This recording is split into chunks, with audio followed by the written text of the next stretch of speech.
Good afternoon. Good afternoon. Good afternoon. Good afternoon. Good afternoon. Good afternoon. Good afternoon. Good afternoon. Ooh, good afternoon. Good afternoon. Good afternoon. Good afternoon. Noon. Good afternoon. Good afternoon. Good afternoon. Good afternoon. I hope everybody is having a great and wonderful day. It is Daring Dialogues, and I am Shantae Charles, your host. Today is Get Free Friday, and I hope that you have been taking the time to get free of something. I know for Black America, our Get Free Friday today has been getting free of white nonsense all month. And it's been coming from all kinds of directions. And I jokingly put online that it feels like people have taken 400 years and cramped them into Black History Month. In other words, 400 years of nonsense, and just decided to cram it all into Black History Month this year, this 2026. It is February 27th. It is the next to last day of Black History Month. I hope that tomorrow, on the last day of Black History Month, that you will take some time for yourself, take some time with your family, take some time to reflect on the history, on the accomplishments of Black Americans in this country. Even if you are not a Black American, I encourage you to do that. All right, we are reading from Live Nourished, and then we're going to read from Illustrated Black History, and most of our icons today are going to have to do with food, most of them. So let's talk about Live Nourished, Make Peace with Food, Banish Body Shame, and Reclaim Joy. The last place that we stopped, we have been in the chapter called Food Freedom Beyond Just Eat the Cookie. Good afternoon. Food freedom beyond just eat the cookie. And today we're going to talk about health inclusivity. Health inclusivity. And we'll stop there because I do have several people I want us to read from the Black History Icons book. The next time that we enter into this book will be in season 18, which will pick back up in April. And again, if you are with us for the first time, in March, we are going to be taking a station break. However, we are going to focus in on Women's History Month on Mondays only at 10 a.m. Eastern Standard Time. So if you want to tune in to us in the month of March, it will only be on Mondays at 10 a.m. Eastern Standard Time. We'll be doing a series throughout March for Women's History Month on Mondays. All right. And so the next time that we come back into this book, we will be talking about social determinants of health and ACEs. A lot of people have heard about ACEs. That is the Adverse Childhood Experiences Assessment. So that's what we'll pick up next time. So let's get into this topic today, health inclusivity. The writer says, I personally like to subscribe to the Eating for Well-Being principles of HAES. It's described as promoting flexibility and individualized eating based on hunger, satiety, how satisfying it is, nutritional needs, and pleasure, rather than any externally regulated eating plan simply focused on weight control. What does this all look like in real life? How can we prioritize our health in a way that works for us and our needs? Because you need to eat. There's no doubt about that. It's a basic human right and need. Unfortunately, there are quite a few hindrances for many in order to achieve that right. When I counsel, she says, I always integrate the discussion of access to food in any talk of nutrition. This comes before speaking about illnesses and medical conditions because it's pointless to discuss the food someone should be eating without knowing if they can even access those foods freely. If someone is food insecure, they are more likely to be malnourished, which doesn't have a look and doesn't equate to emaciated. They might have chronic health conditions because they are not getting the nourishment they need and have negative effects on their mental health, such as anxiety and depression. Trauma can have a significant impact on our diet. It can lead to disordered eating habits, preoccupation with food, meal skipping, and or lack of interest in food. The trauma can be long term, and even if someone has overcome adverse experiences, the trauma can stay in their body and even affect their present. There are so many internet intersectionalities with receiving non-biased healthcare, meaning there are multiple systems of inequality based on gender, race, ethnicity, sexual orientation, gender identity, disability, and class that are used as forms of discrimination. And I'm going to come back in here and I'm going to touch on a couple of things that she has said here.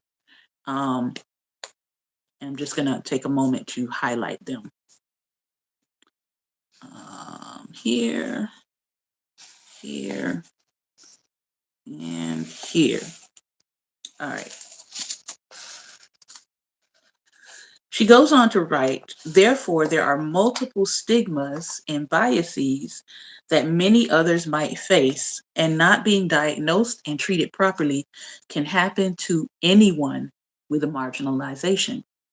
This happens frequently in a nutritionist office, but I've also experienced it firsthand elsewhere.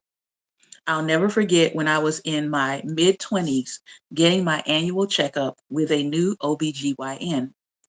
Anyone with a vagina will know how awkward they are. I was sitting naked on the examination table with nothing but a thin sheet and my anxiety in the room. The doctor came in and right away I felt an energy shift. Whether we can easily describe it or not, many of us can sense an energy exchange from other people. This particular energy was not positive. The doctor was white, and we were probably around the same age. But I'll never forget the quick look up and down she gave me. To begin, I explained to her the issues I was having with my birth control medication.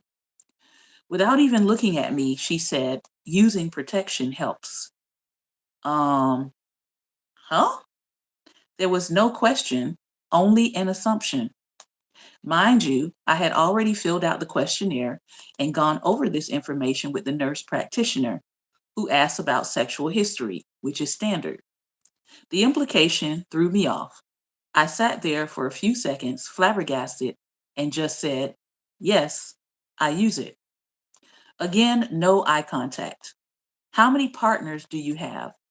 Yet another question that I had already answered with the nurse, and that information was in my patient profile. But the thing is, it wasn't really a question to get actual information. It was an accusatory question. Again, I was stunned. One, there was a pause when she finally looked at me and said, really? And there it was. The confirmation that this was not an ordinary Q&A. There will be some reading this thinking that I'm overreacting or that these are normal questions at the doctor's office. However, I can almost bet most of the marginalized folks reading this know this feeling and understand it quite well. These were not normal questions. They were digs, microaggressions because of my race. This doctor was implying that a Black woman couldn't just have one partner, and there's absolutely nothing wrong with having more, and a Black woman was definitely not having safe sexual consenting sex. This directly correlates to how women are fetishized through misogynoir. The term misogynoir was first coined by writer and activist Moya Bailey, and is defined as the ways anti-Black and anti-women representation shape broader ideas about Black women, particularly in visual culture and digital spaces. There I was, being talked down to by a doctor because of learned stereotypes instead of my actual lived experience. Now, I am a thin woman, but I still have the marginalized identity of being Black. There are multiple intersectionalities when we discuss bias and stigmas. I in no way know the feeling of weight stigma and the feeling of being in a doctor's office and being automatically dismissed due to my weight. My understanding is from lived experience of being dismissed because of my race. It was lazy, it was ignorant, and it was racist medical treatment. I have the same thing to say to healthcare practitioners who tell people to quote unquote just lose weight for their ailments. It is lazy, it is ignorant, and fat phobic medical treatment. Access to equitable and non biased healthcare is just one of the many determining factors that influence our health and overall well being. There are so many factors that are out of our control. So it is mind boggling when people in larger bodies are told to make better choices and that they don't care about their health. People do care. Of course they do.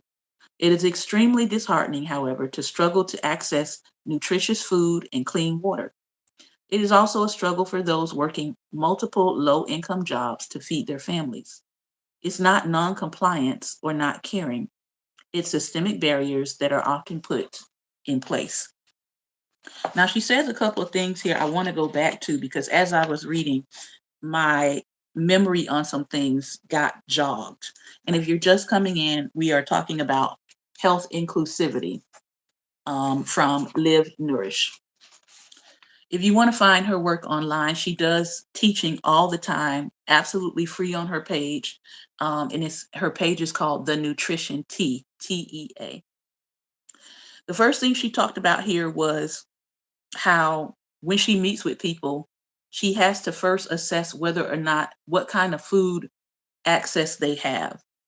I know in my community, and I've talked about this before, within a 1 mile walking distance, meaning I could walk a mile to any of these places, I have access in my community to 5 grocery stores.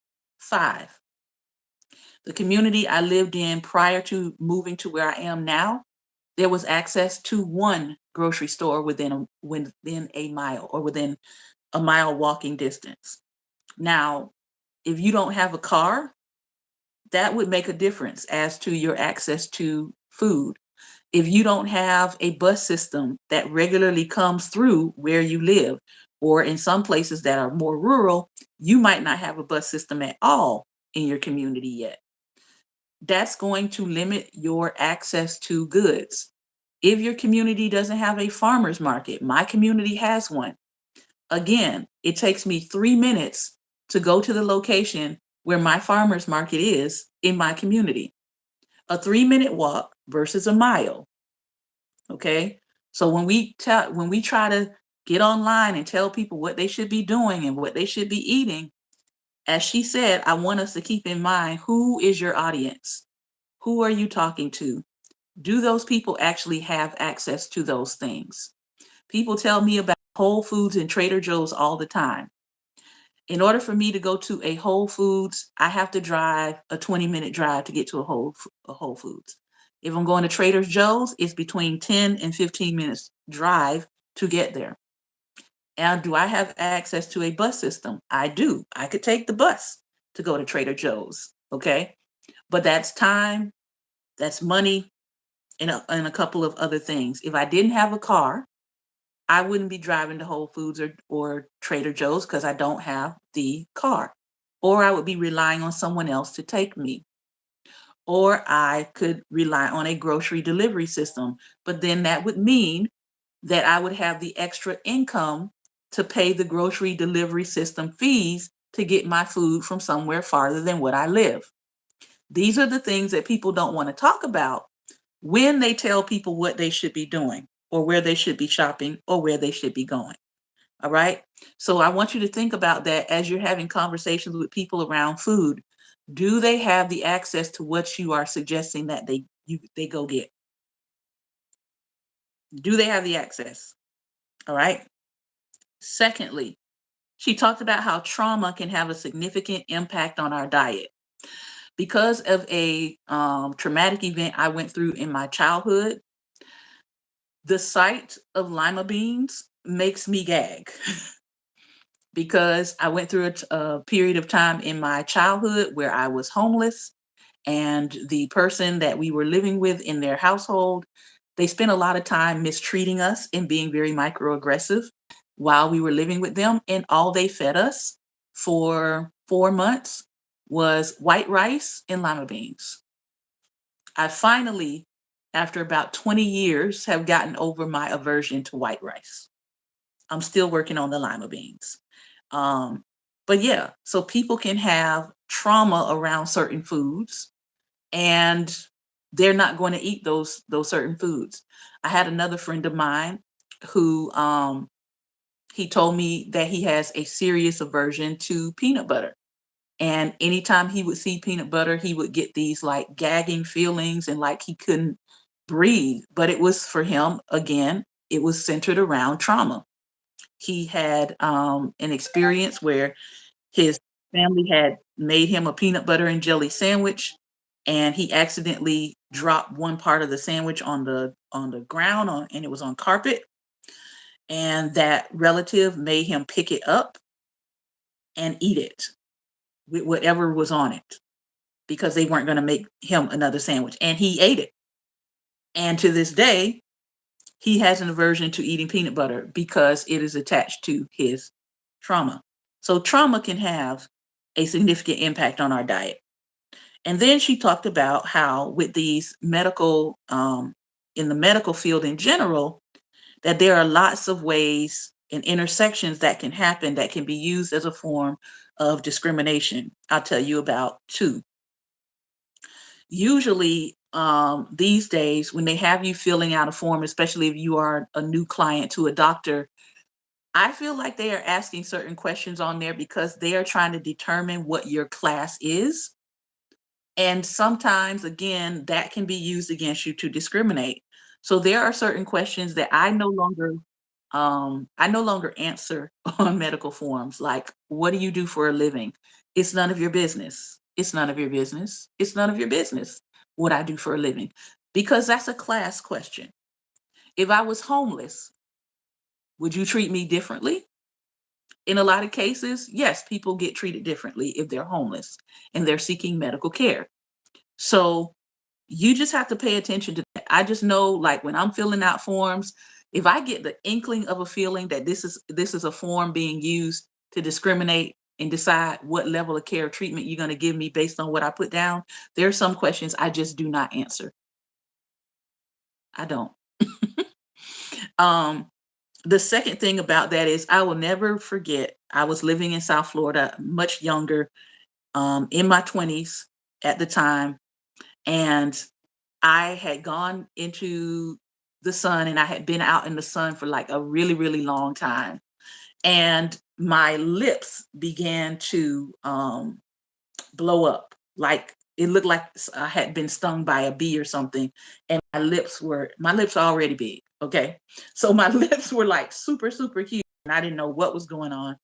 So I got to a like a patient's care kind of facility.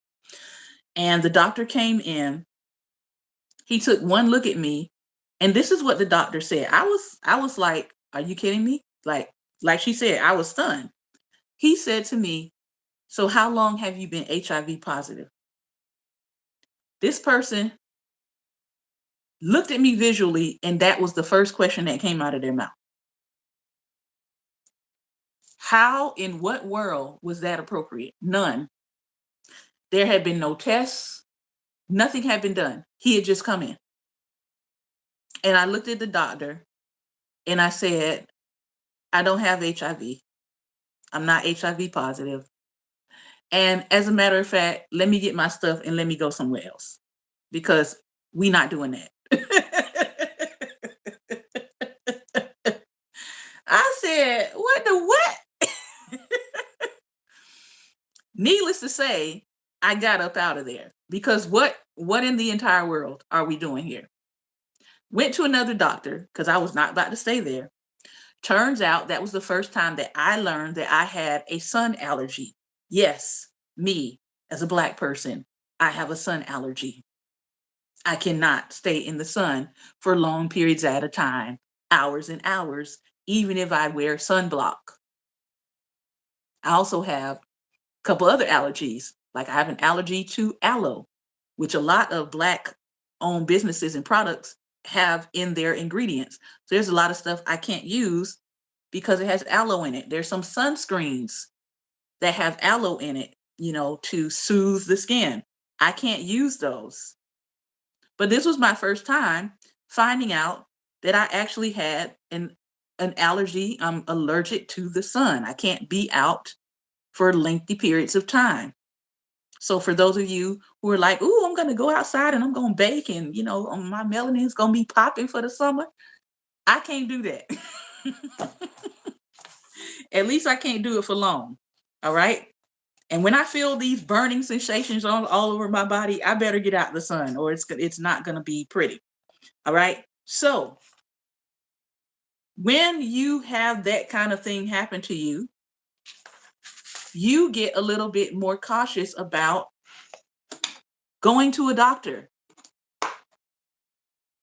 You might need to go, but now I've got to do all this vetting, So I have doctors, thankfully, now that I've known for close to a decade that have been working with me, that know my medical history, my body, those kind of things. They know what I'm taking. They know my vitamin regimen. They've done my blood work, all of that kind of stuff.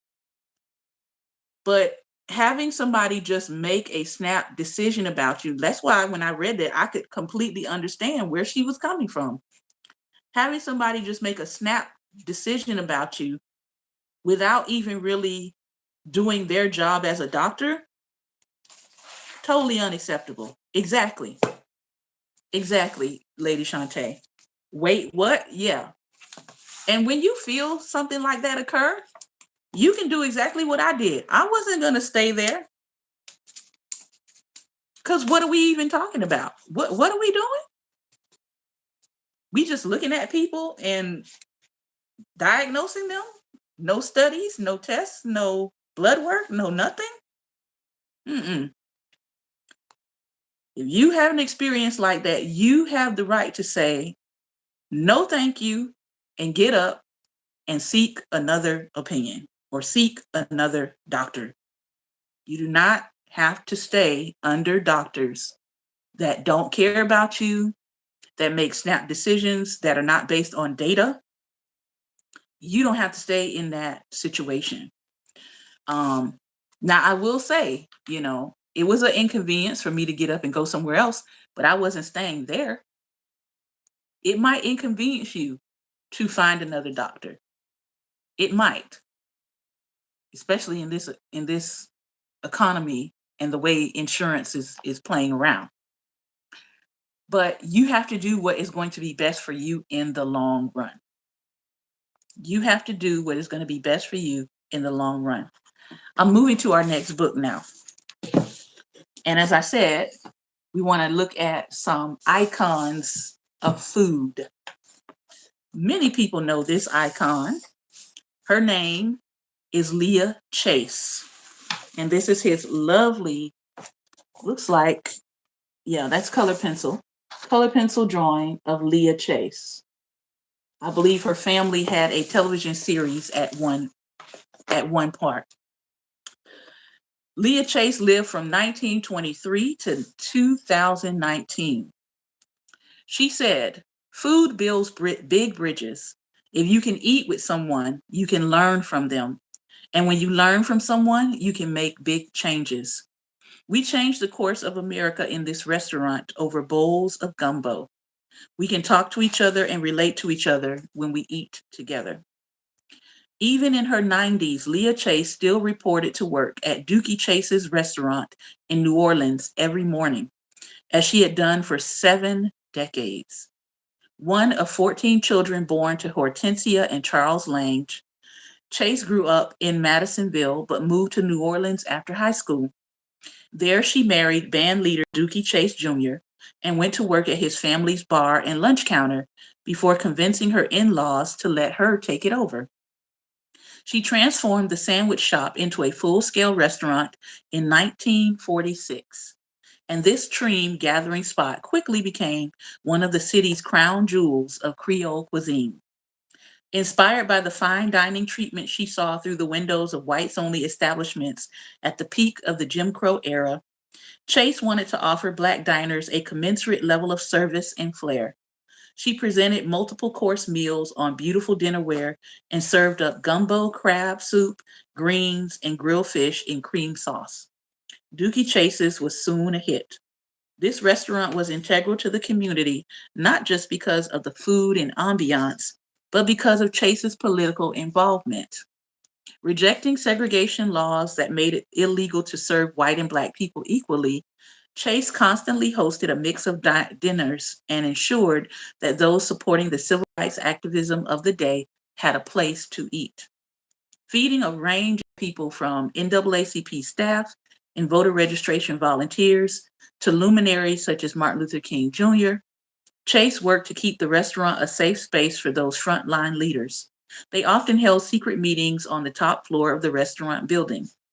A lover of art who recognized that museums and galleries were discriminating against Black artists, Chase not only patronized folks like the famous Black painter Jacob Lawrence, but displayed their work in the full grandeur that their pieces deserved, making the restaurant not simply a place to dine, but also a place to indulge in the visual storytelling of Black life.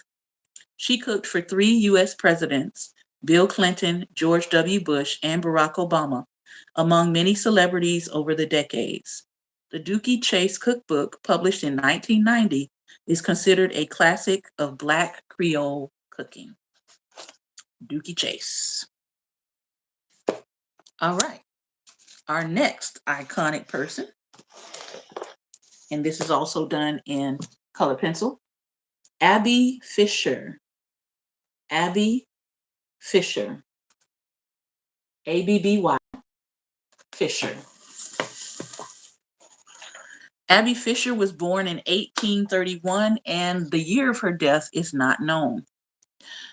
She also participated in improving our cooking and culinary life.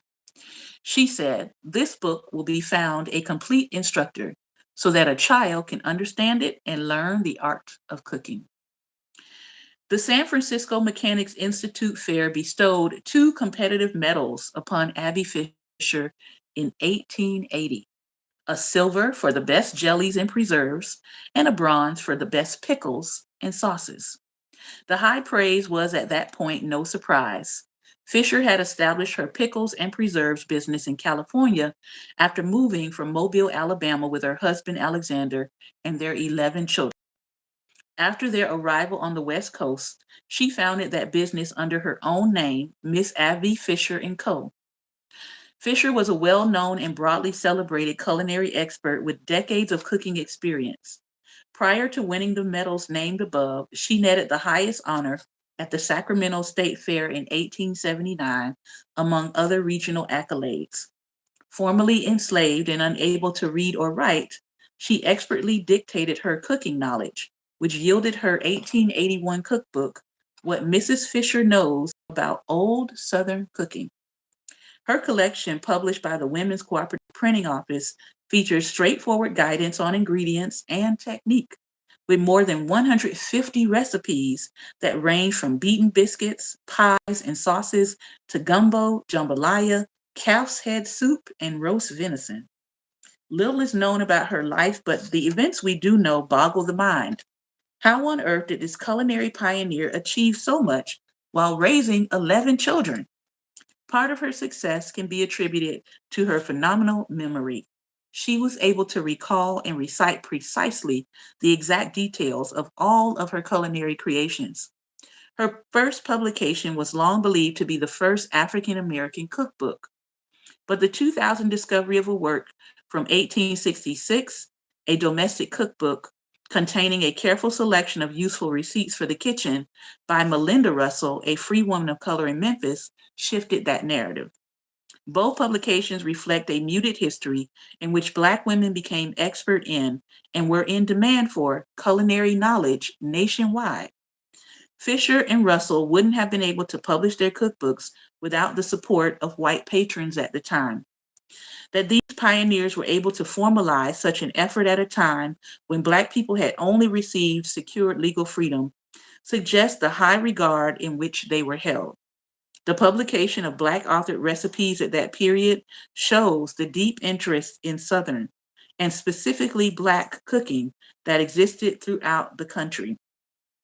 Apparently, Fisher dictated her knowledge to satisfy requests from friends and customers, read white women. She went so far as to list the names and addresses of several in the book, conveying the social standing she maintained for herself and the confidence she carried in her expensive repertoire. Mm, mm, mm.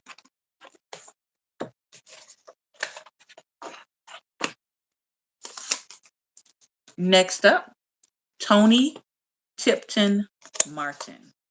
Toni Tipton-Martin. And we're going to stop with her today. If you want to continue to hear these incredible and amazing stories, I encourage you to pick up your own copy of the illustrated Black History book, honoring the iconic and the unseen.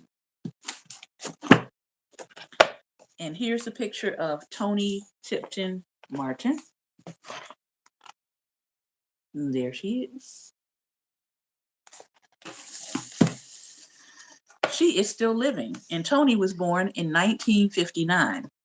She says, I hope to disrupt the messaging about African American food traditions and have people simply accept, honor, and appreciate this work at its face value. In 1991, early in her career, Toni Tipton-Martin became the first Black food editor at Cleveland's Plain Dealer.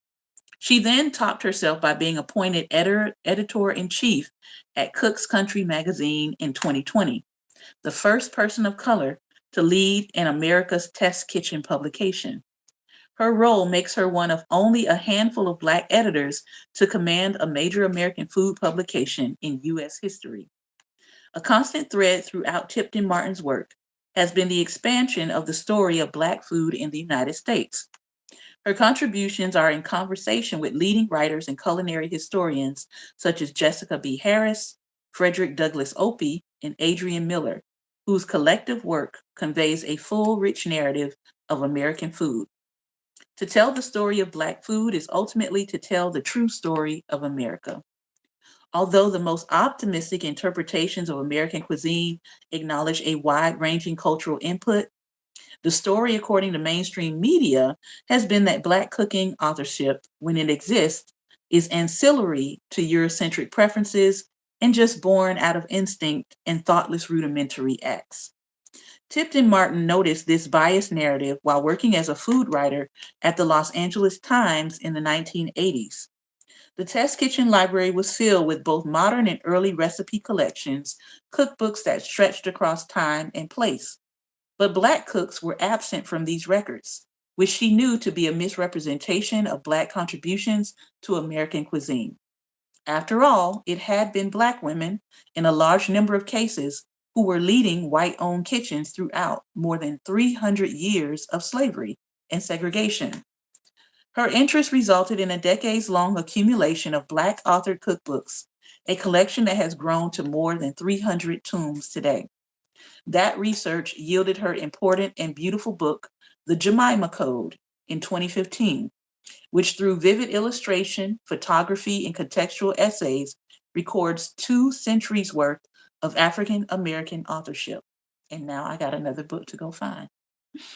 In telling the stories of these mostly women authors, Tipton-Martin confronts the visual manifestation of the domestic quote-unquote mammy, Aunt Jemima, whose caricature was created to reinforce white dominant narratives of Black inferiority during the rise of Black parity in the early 1900s. In making visible and timely so many long forgotten pages, Tipton-Martin acknowledges the true authority, professionalism, and creativity of Black American cooks. Building on the award-winning scholarship of the Jemima Code, she published Jubilee, Recipes from 2 Centuries of African American Cooking in 2019, for which she won the James Beard Award for Best American Cookbook. So now I got 2 more books to find. As I am really getting into my cooking flow, because cooking has become therapeutic for me. So I got some books to find. All right. I hope you have enjoyed this. I'm going to bring on Pastor Ben for some conversation in just one moment. Hang tight.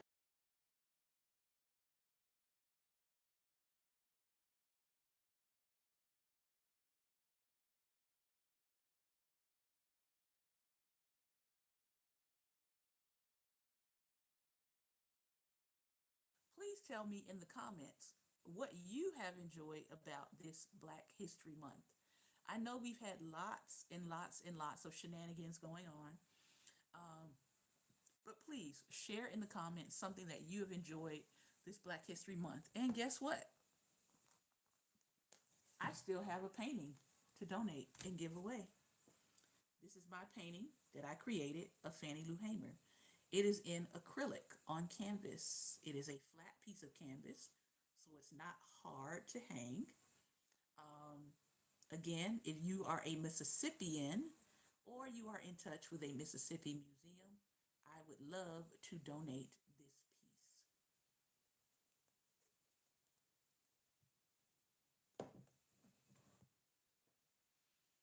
All right. Now, hopefully you have seen the link to join Pastor Ben. If not, let me know and I'll try to send it again.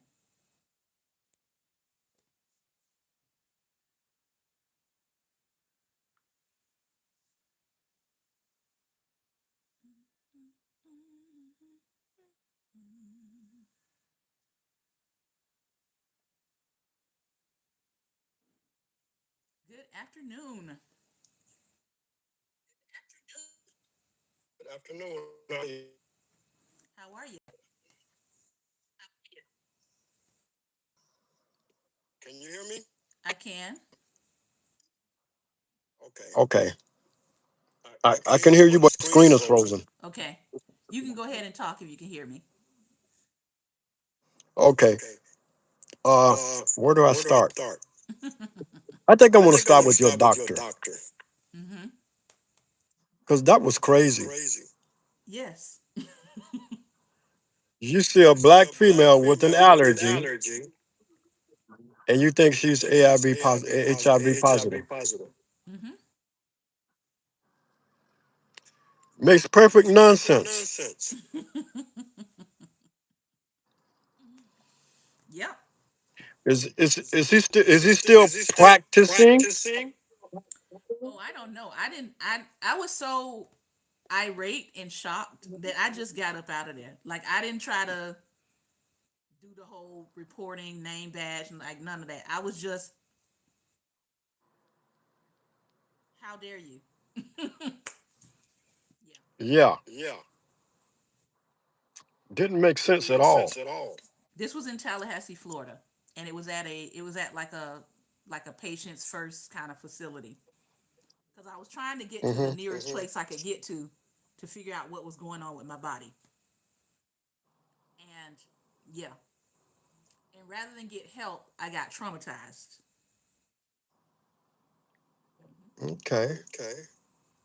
Yep. There's so much I can say, but I'm not going to go there. Let's get into the cooking. Mm-hmm. Now this lady that could memorize every little detail to every little thing she did, that's amazing. Mm-hmm. Because I've done some experiments, It turned out pretty good. Mm-hmm. But unfortunately, I didn't write stuff down, so I couldn't remember anything. And could never duplicate it again. Well, yeah, I have one recipe for my curry sauce because at first I was trying to do it in the pan, but now I know how to get my curry sauce consistent and add it to any pan. So now, because I've created my own sauce and recipe, I can add the curry to chicken. I can add it to salmon when I cook salmon. So I've got a pretty consistent recipe. And I've let certain people, I've invited certain of my friends over to try it. I've let some of my husband's coworkers try it, and everybody's just, oh, that's really like different. Like, what did you make it with? And I'm like, you think I'm gonna give up my recipe without somebody paying?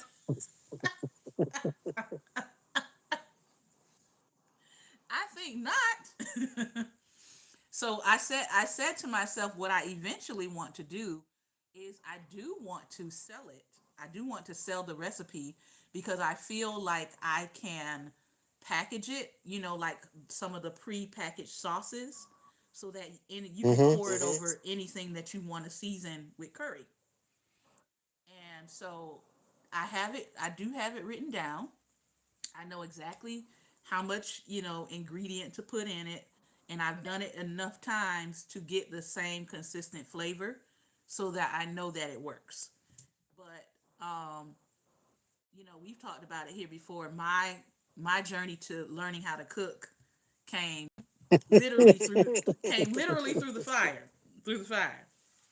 So Mm-hmm. but now I find cooking to be therapeutic. Like, I'll go in and I'll cook something, or I'll take, I've kind of figured out how to just like take a base of something, whether it's a meat or a rice or a pasta, because pretty much you can figure out a lot of different meals if you have a base meat, you know.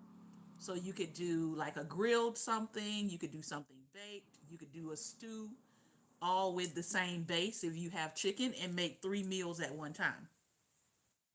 So that's kind of what I'm dabbling in now, is how can I take the base meat, of something, and make more than one kind of meal at the same time so that I don't have to go back in and cook another time.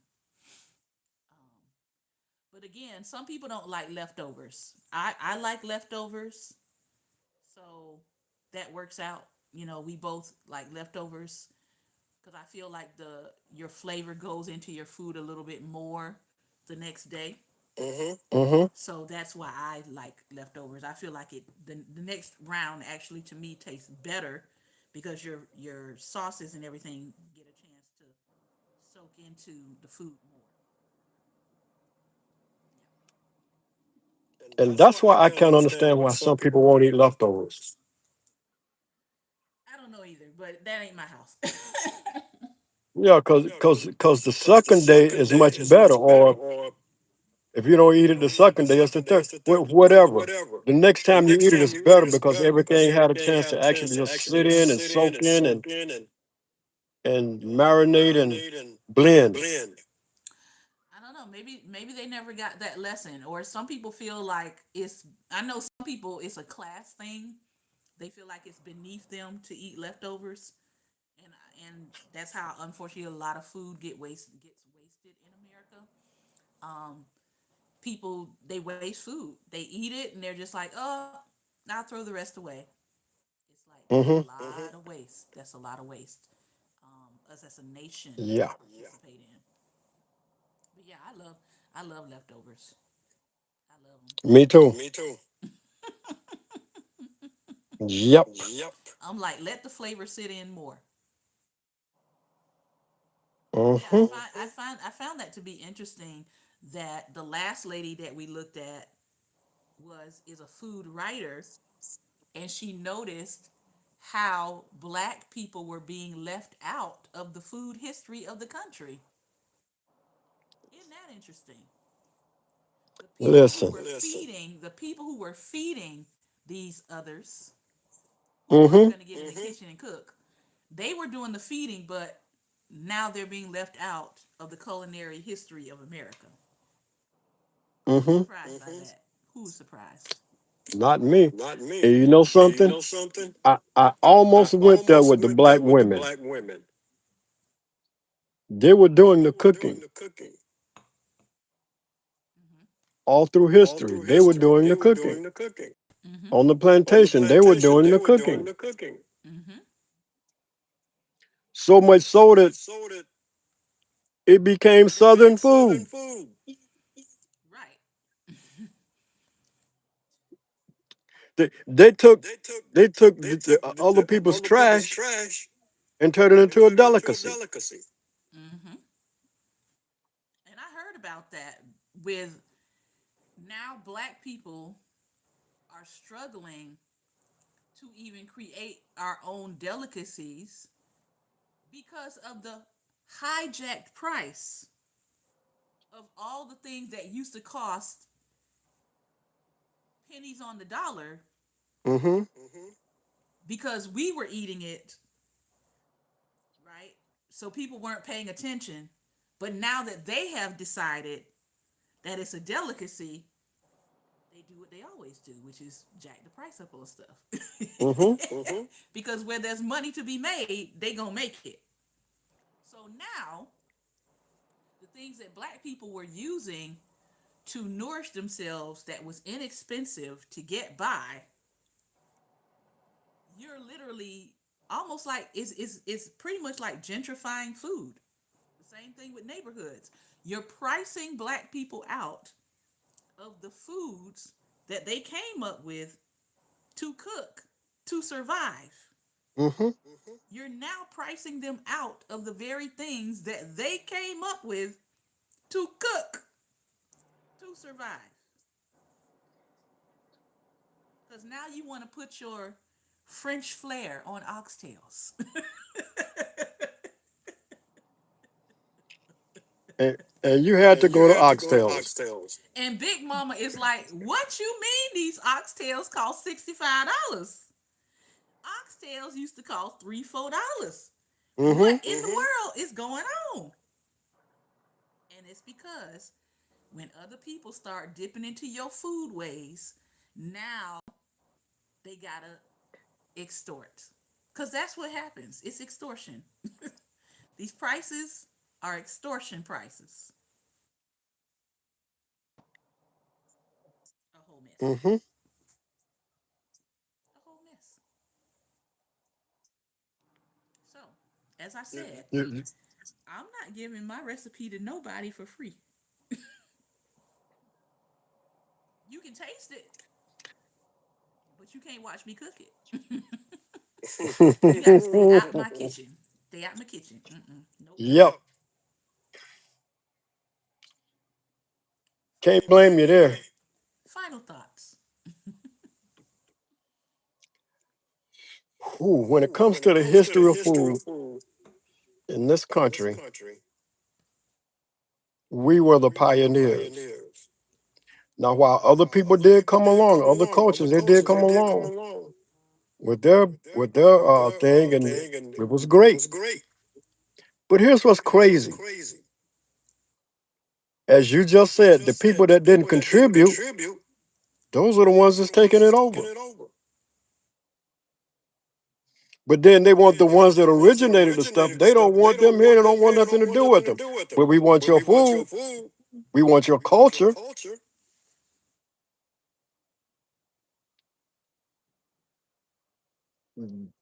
That's it. At some point, I know a lot of black people have the question at what point will y'all start honoring and stop stealing? At what point will you just let us have what is ours without having or feeling the need to take it over as your own? You know, when I look at indigenous culture and practices, there are certain things that are indigenous culture and practice that everybody recognizes indigenous culture and practice. Nobody tries to Mm-hmm. take it over. Mm-hmm. When it comes to the Japanese, the Chinese, the Italians, the Russians, the Polish, the Ukrainians, the Indians, there are certain things about their cultures that people don't try to take over. They just simply appreciate it for what it is. But when it comes to black people, people are forever trying to hijack what belongs to us or what was created by us and then turn around like nobody noticed they hijacked it and try to pass it off as their own. As I started this conversation off with this morning, I said, or this afternoon, I said, it feels as if 400 years of foolery has been stuffed into Black History Month this year. It's almost been like, how many ways can we tick black people off in 28 days? That must have been the challenge because that's what it has felt like. However, we here have endeavored to not be deterred, to continue to Mm-hmm. encourage you, to continue to share with you stories of inspiration. And I hope that you have enjoyed the stories and the people that you've learned about through this platform this month. I would give y'all a book report assignment, but I'm not going to do that. Tell you what, I'll tell you what, I will do that. I will do that. The first 5 people, this is the challenge, the first 5 people that can write me and summarize some of the things we covered this month, and all I have to do, I can go back to my videos and check. Summarize some of the things that we covered this month about Black history. First 5 people, and I will send you a gift. Now, I don't know who that is. Now, the gift will either come through Cash App or through Zelle. So you have to have either one of those. But send me a summary, just one paragraph. Don't give me a book, okay? I don't have time to read a book. Give me a one paragraph summary of the things that you've learned this month through this platform. Keyword, through this platform for Black History Month, and I will give you a reward. First 5 people. All right? I want to thank you for your time and for your attention. This has been Daring Dialogues Season 17. Thank you for sharing your time with us. Thank you for sharing your insights with us. Thank you for coming in to this space like you got some sense. You're welcome. I really appreciate it. And I know, Pastor Ben, thank you as well for taking your time out of your Love schedule them. to share with us and share your wisdom and your insights. Remember, everyone, light is the most daring opposition to darkness. So continue to go out and be light. I will post the challenge in the description once this video processes, so that challenge will show up on tomorrow. All right. Thank you again. Take care. You can send your writing to thedaringdialogues@gmail.com. Again, I will put the description of the challenge once the video processes with our contact information as well. Take care, everyone. Be well, and most importantly, be what? Be light. Be light. Thank you.